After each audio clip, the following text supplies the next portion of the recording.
Hey guys, welcome back to our channel BCom वाले। आज के वीडियो में हम बिजनेस लॉ का fourth chapter holder holder in due course और पेमेंट इन ड्यू कोर्स पढ़ने वाले हैं। तो शुरू करते हैं। होल्डर सेक्शन 8 के अंडर होता है। होल्डर एक promissory note, bill of exchange या फिर चेक किसी एक पर्सन के जो एंटाइटल्ड होता है उसके नाम पर या फिर जो पोजीशन होल्ड करता है और फिर उसको रिकवर करता है जो भी उसका अमाउंट था दूसरी पार्टी से। तो डेफिनेशन में भी यही लिखा है। Holder of a promissory note, bill of exchange for cheque means any person entitled in his own name to possession to receive या फिर रिकवर करना अमाउंट को फ्रॉम द पार्टीज। वो थोड़ी टेक्निकल डेफिनेशन है। तो वैसे होल्डर एक पर्सन होता है जो इंस्ट्रूमेंट को होल्ड करता है या फिर वो ओनर होता है उस पर्टिकुलर इंस्ट्रूमेंट का। तो एक नेगोशिएबल इंस्ट्रूमेंट कब बनता है? यूजुअली प्रॉमिसरी नोट के केस में अगर पेई होल्डर है उस नोट का, बिल ऑफ एक्सचेंज में अगर वो ड्रॉर है, उस ड्रॉर जो है हमारा वही होल्डर है। चेक के केस में कस्टमर या फिर ड्रॉर ही होल्डर है। फिर हम देखते हैं हमारे एसेंशियल करेक्टरिस्टिक्स होल्डर के। तो person is legally entitled to कि या तो उसके पास पोजेशन होनी चाहिए इंस्ट्रूमेंट की या फिर नहीं, इस केस में दोनों ज़रूरी होएगा, या और वो रिसीव कर रहा है पेमेंट की उस पर्टिकुलर इंस्ट्रूमेंट को। तो इसका मतलब जो भी होल्डर होगा उसके पास लीगल राइट होगी कि जो भी कस्टडी और कस्टडी इंस्ट्रूमेंट की और जो भी पेमेंट होगी वो उसके नाम पर होगी उस इंस्ट्रूमेंट को लेके। तो इसमें पे के पास दोनों पोजेशंस होंगी, उसके पास पोजेशन भी होएगी और लीगल राइट भी होएगी कि जो भी अमाउंट होएगा प्रॉमिसरी नोट का वो उसके पास आएगा। सेकेंड है पोजेशन मस्ट बी को एक्सटेंटिव with having the right of possession. इसका मतलब पोजेशन एक इंस्ट्रूमेंट की बिना राइट के पोजेस करना तो वो होल्डर नहीं कहलाएगा उस केस में। जैसे कि एक चोर है या फिर कोई पर्सन है एक नेगोशिएबल इंस्ट्रूमेंट को फॉर इंस्ट्रूमेंट इलीगल मतलब कि, तो उसको लेके जा रहा है, या फिर एक पर्सन एक इंस्ट्रूमेंट को रोड से उठा रहा है तो वो उसके पास पोजेशन तो हो जाएगी पर एक्चुअल में वो होल्डर नहीं कहलाएगा क्योंकि रॉन्गफुली या फिर इलीगली आपने उसको लिया है। थर्ड है holder is the holder even if instrument is lost और डिस्ट्रॉयड। तो सेक्शन 8 के under where the note, bill या फिर चेक हमारा गुम गुम जाता है या फिर ख़राब हो जाता है तो उस केस में होल्डर ही वो पर्सन है जिसके ऊपर जिसको लॉस बियर करना पड़ेगा। तो अगर वो लॉस बियर कर रहा है तो इसका मतलब वही होल्डर है। तो इसका मतलब अगर एक पर्सन अपना नेगोशिएबल इंस्ट्रूमेंट खो देता है तो भी वो उसका होल्डर होगा, तो उसके पास पोजीशन तो रहेगी। और जैसे अगर उसका कोई भी हमारा नेगोशिएबल इंस्ट्रूमेंट गुम जाता है तो उसके पास राइट तो ज़रूर आ जाएगी कि वो होल्डर बन जाएगा, लेकिन असल में वो अनलॉफुली या फिर इलीगली होगा, जैसे हमने लास्ट पॉइंट में देखा। इसमें भी यही दिया हुआ है। सिमिलरली अगर एक निगोशिएबल इंस्ट्रूमेंट डिस्ट्रॉय हो रहा है तो जो पर्सन है होल्डर उस टाइम के लिए डिस्ट्रक्शन जो भी होएगी वो ही रहेगा उसका होल्डर। तो वो ही कंटिन्यू करेगा जो भी राइट्स है होल्डर की उस पर्टिकुलर इंस्ट्रूमेंट को लेके। फोर्थ है legally entitled in his own name. तो इसका मतलब ये है कि होल्डर जो भी होगा he must be entitled to the instrument उसके नाम पर, या फिर होल्डर का नाम होना चाहिए उस पर्टिकुलरली कि वो होल्ड कर रहा है पोजेशन या फिर पेमेंट ऑफ द इंस्ट्रूमेंट। तो सबसे पहला in case of order instrument, जब पर्सन चाहता है कि वो मनी रिसीव करे तो उसके ऊपर उसका नाम लिखा होना ज़रूरी है, जैसे चेक पर एक पर्सन का नाम होना ज़रूरी है। Second, where the order instrument is transferred, bill of exchange, promissory note या फिर चेक जब ट्रांसफ़र हो रहा है तो इंडोर्सी जो हमारा ट्रांसफ़र ही है वो होल्डर बन जाता है इंस्ट्रूमेंट का। बियरर इंस्ट्रूमेंट में पर्सन जिसके पास कस्टडी है इंस्ट्रूमेंट की वो ही होल्डर है, और बियरर इंस्ट्रूमेंट जब ट्रांसफ़र किया जाता है तो उसमें ट्रांसफरी या फिर हमारा इंडोर्सी होल्डर बन जाता है। तो होल्डर क्या क्या इंक्लूड करेगा? पेई, बियरर, जो कि ट्रांसफ़र कर रहा है बियरर इंस्ट्रूमेंट को, इंडोर्सी वो जो ट्रांसफ़र कर रहा है ऑर्डर इंस्ट्रूमेंट को। ऑर्डर और बियरर इंस्ट्रूमेंट वैसे बहुत जगह आएगा, हम बहुत बार कर भी चुके हैं। तो इस वीडियो के कमेंट में आप बताना कि ऑर्डर इंस्ट्रूमेंट क्या और बियरर इंस्ट्रूमेंट क्या है। पिछले 3 चैप्टर्स में हम 2 बार कर चुके हैं ये ऑलरेडी। तो अगर आपको नहीं पता तो पहले उन 3 चैप्टर्स की वीडियो देखो। नेक्स्ट है हमारा holder in due course section 9 के अंडर। तो सेक्शन 9 के अंडर डेफिनेशन देखते हैं। Holder in due course means a person who for consideration becomes the possessor of promissory note, bill of exchange या फिर चेक। तो होल्डर इन ड्यू कोर्स वो person है जो किसी कंसिडरेशन के लिए पोजेसर बनता है हमारे नेगोशिएबल इंस्ट्रूमेंट का, या फिर पेई और या फिर इंडोर्सी। अगर पेबल है ऑर्डर पे तो before the amount mentioned in it become payable, और without having sufficient cause to believe that defect existed in the title of the person to whom जो गुड्स डिलीवर्ड है। अगर डेफिनेशन करनी है तो पे और इंडोर्सर देयर ऑफ 2 लाइन के बहुत है, आगे ज़्यादा कंफ्यूज होने की ज़रूरत नहीं है। एक फ्लो चार्ट दिया इन्होंने। Joy gave a bearer instrument to her servant for safe custody. तो जॉय ने एक बियर इंस्ट्रूमेंट दिया अपने सर्वेंट को, बिना जॉय को बताए सर्वेंट ट्रांसफ़र कर रहा है उसे अनु को। तो अनु ने वो इंस्ट्रूमेंट ले लिया, ऑब्टेन किया किसी वैल्यू पे, without telling that without knowing the title of servant defective, कि मतलब उसने सोचा जो जॉय का जो सर्वेंट है वो ही उसका मालिक है, लेकिन असल में जॉय उसका रियल ओनर था। तो अनु इसमें होल्डर इन ड्यू कोर्स है, जो पोजेशन भी होल्ड कर रही है और गुड टाइटल भी होल्ड कर रही है। जॉय तो हमारा होल्डर था, उसके पास लीगल टाइटल था, पोजेशन था। सर्वेंट के पास कोई ओनरशिप नहीं था, तो उसका टाइटल डिफेक्टिव है। उसको बस दिया गया था कि वो संभाल के रखे। अब हम करेक्टरिस्टिक्स देखते हैं। सबसे पहला, he receives the instrument as bearer, payee या फिर इंडोर्सी। सेक्शन 9 के अंडर एक holder in due course receive करता है इंस्ट्रूमेंट को, इधर एक बियर की तरह, एक पे की तरह या फिर एक इंडोर्सी की तरह। तो एक निगोशिएबल इंस्ट्रूमेंट एक ऑर्डर इंस्ट्रूमेंट भी हो सकता है और बियरर इंस्ट्रूमेंट भी हो सकता है। तो अगर सबसे पहले इंस्ट्रूमेंट बियरर है तो उस केस में holder in due course receive करता है एज लीगल पोजेसर। तो एग्जाम्पल, अनु ने रिसीव किया था एज लीगल पोजेसर सर्वेंट के से, तो she was the holder in due course. Second है, जब इंस्ट्रूमेंट ऑर्डर में है तो उस केस में holder in due course receive करता है एज अ लीगल पे या फिर इंडोर्सी।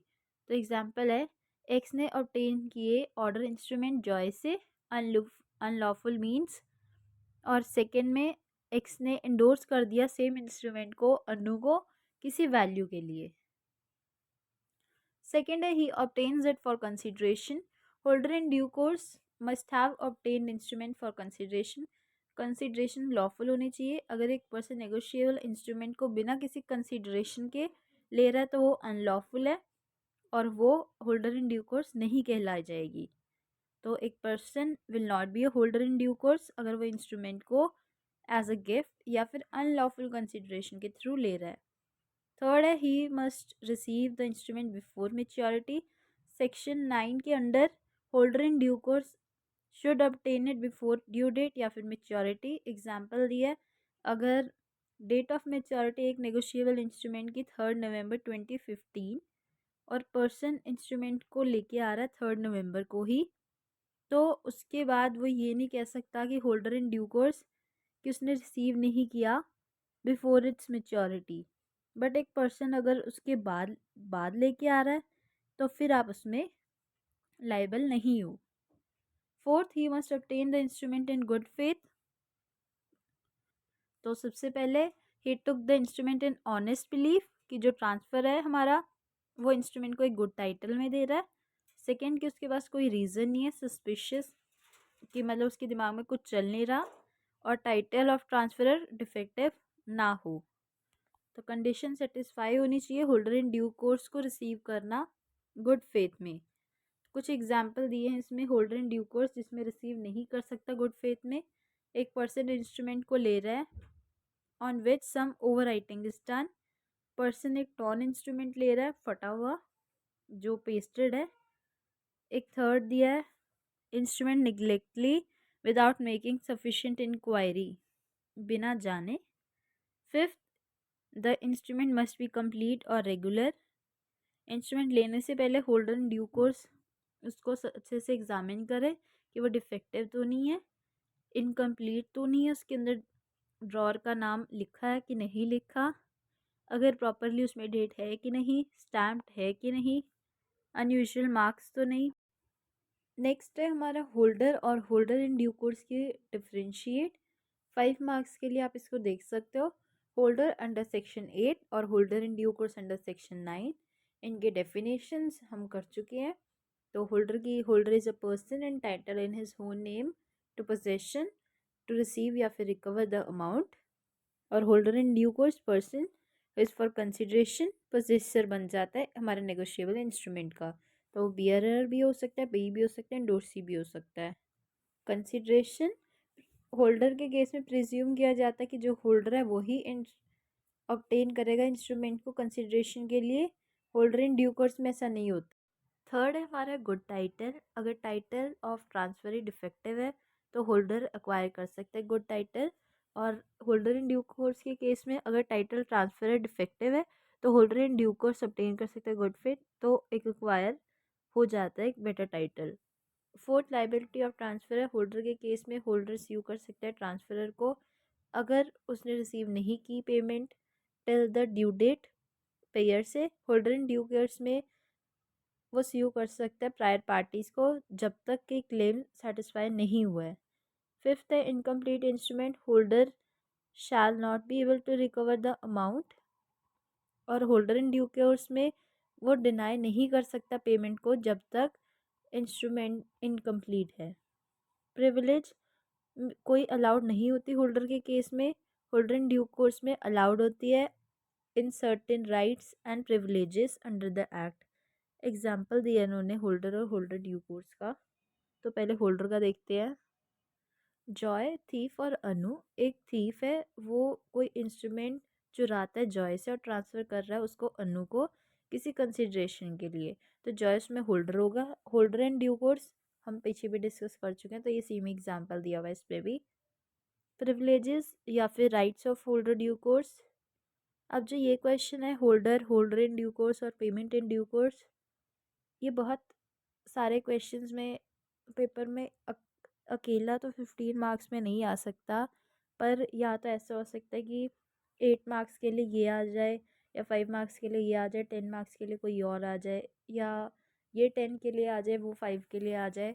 तो नेगोशिएबल इंस्ट्रूमेंट में वैसे भी आपको बहुत, या तो अगर आप नेगोशिएबल इंस्ट्रूमेंट कर रहे हो तो आप पूरे के पूरे करो, क्योंकि बहुत रेयर ही ऐसा होगा जिसमें बहुत कंफर्मेशन हो कि ये 15 में आएगा ही आएगा, और वो भी हर ईयर के लिए कहना।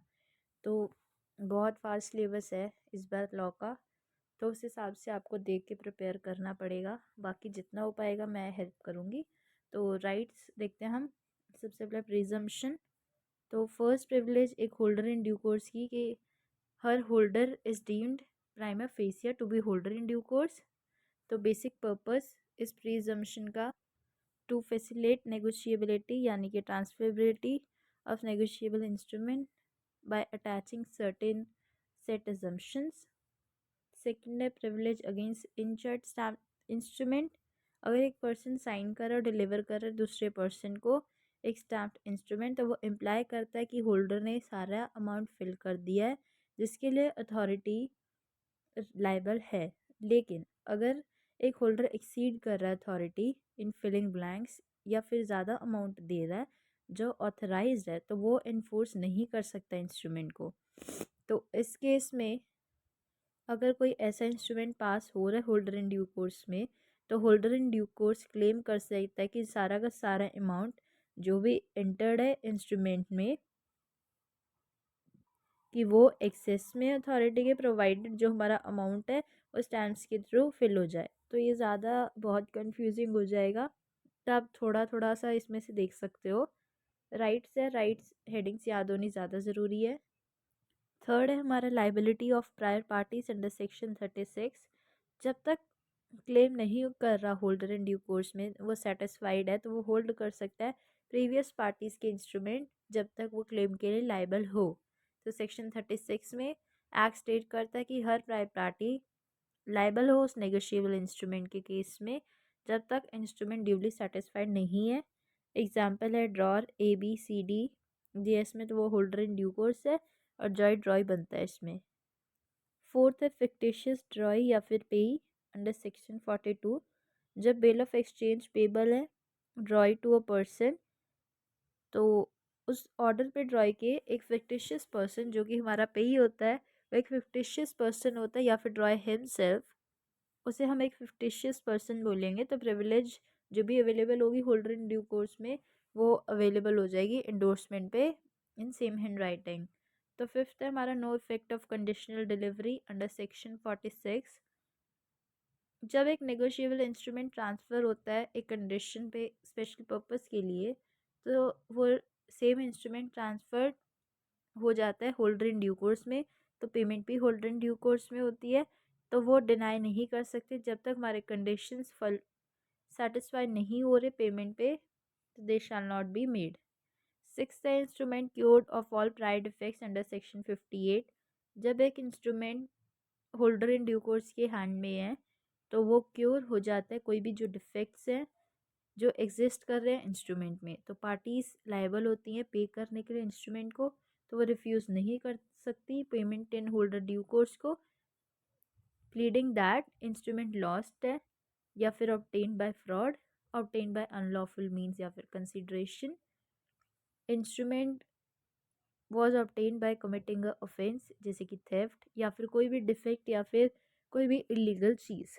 तो एग्जांपल है ए ने ऑब्टेन किया एक इंस्ट्रूमेंट एक चोर से for value as a holder in due course, तो holder in due course obtain कर रहा है इंस्ट्रूमेंट को, तो वह डिफेक्ट हो जाएगा टाइटल ऑफ थीफ जो क्योर कर सकते हैं आप।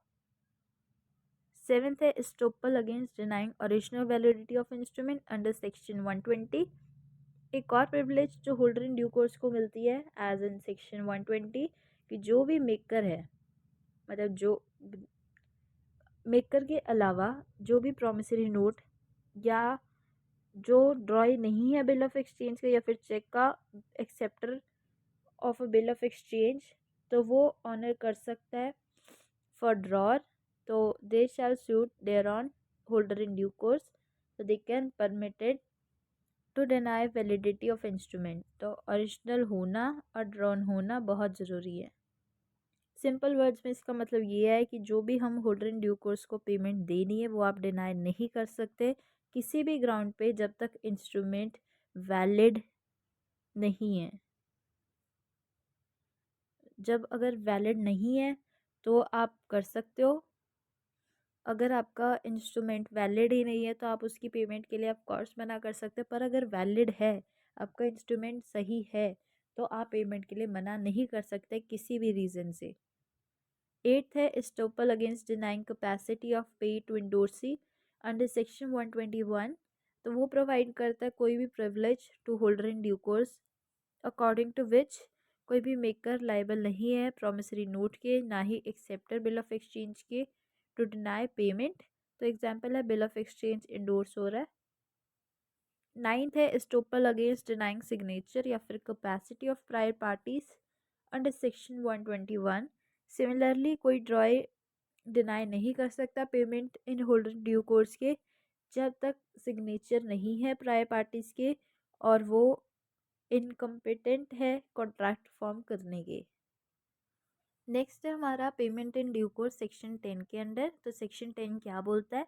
पेमेंट इन ड्यू कोर्स एक पेमेंट होती है in accordance with apparent tenure of instrument in good faith और without neglecting to any person possession there of under circumstance जो अफोर्ड नहीं कर सकते रीजनेबल ग्राउंड पे फॉर बिलीविंग कि वो इंटाइटल नहीं है पेमेंट रिसीव करने के ऑफ द अमाउंट जो भी मेंशन्ड है।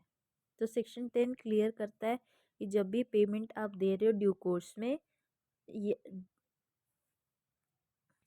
बेशक जो आपकी पेमेंट है वो आपने किसी रॉन्ग पर्सन को की है, तो जो प्रोटेक्शन दी जाएगी वो मिलती है टू द पर्सन जिसने पेमेंट करी है। तो दैट मीन्स जो पार्टी है was paid according to condition section 10 के अंदर, तो वो लाइबल नहीं होगी कि उसने पेमेंट रॉन्ग पर्सन को की है।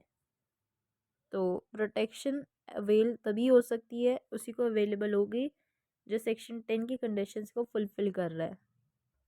अगर आपने रॉन्ग पर्सन को भी पेमेंट की है तो लाइबल नहीं होगा किसी भी बेनिफिट के, अनटिल आपने जो भी सेक्शन 10 के अंदर कंडीशंस है जो हम देखेंगे वो फुलफ़िल है।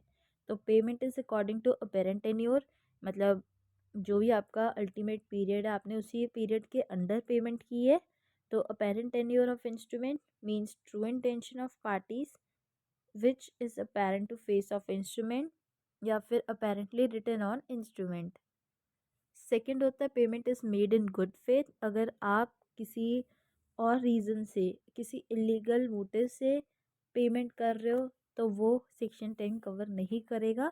तो payment in good faith means payment under such circumstance जहाँ पे पर्सन पेमेंट दे रहा है जहाँ पे वो नहीं जानता या फिर कोई रीज़न ही नहीं है कि वो बिलीव करे कि कुछ रॉन्ग है पेमेंट में। थर्ड है payment must be made without any negligence. तो पेमेंट जब भी हो वो ऑनेस्ट बिलीफ से हो, राइट पेमेंट हो राइट पर्सन को, और कोई भी गलत उसके अंदर इन्वॉल्वमेंट ना हो। एग्जाम्पल आप रीड कर सकते हो पर इतना ज़्यादा इम्पॉर्टेंट नहीं है इसमें। फोर्थ है payment should be to a person who has possession और टाइटल ऑफ इंस्ट्रूमेंट। तो payment should not have been made to a person जिसका टाइटल ही डिफेक्टिव हो। तो person paying should have been reasonable on ground for believing जो person का possession है instrument को लेके वो टाइटल नहीं है to receive the payment. For example एक पेमेंट मिल रही है, हम कर रहे हैं examining on visible for instrument जो कि payment done in is in due course. तो पेमेंट आप किसी उस पर्सन को कर रहे हो जो एक्चुअल में उसका ओनर ही नहीं है। नेक्स्ट है पेमेंट मेड विदाउट इंक्वायरी। तो आप इंस्ट्रूमेंट आप जानते ही नहीं हो कि आपने एग्जाम्पल आप पेमेंट कर रहे हो प्रॉमिसरी नोट की पर एक्चुअल में करनी आपने बिल ऑफ एक्सचेंज की, तो वो एक पेमेंट नहीं होगी ड्यू कोर्स में। तो protection when it is a payment in due course, तो कुछ प्रोविजंस होते हैं उसमें ज़्यादा डिटेल में जाने की ज़रूरत नहीं है। तो इतना ही था इस चैप्टर में, होल्डर इन ड्यू कोर्स और payment in due course. I hope आपको समझ आया। Please like the video and subscribe to our channel.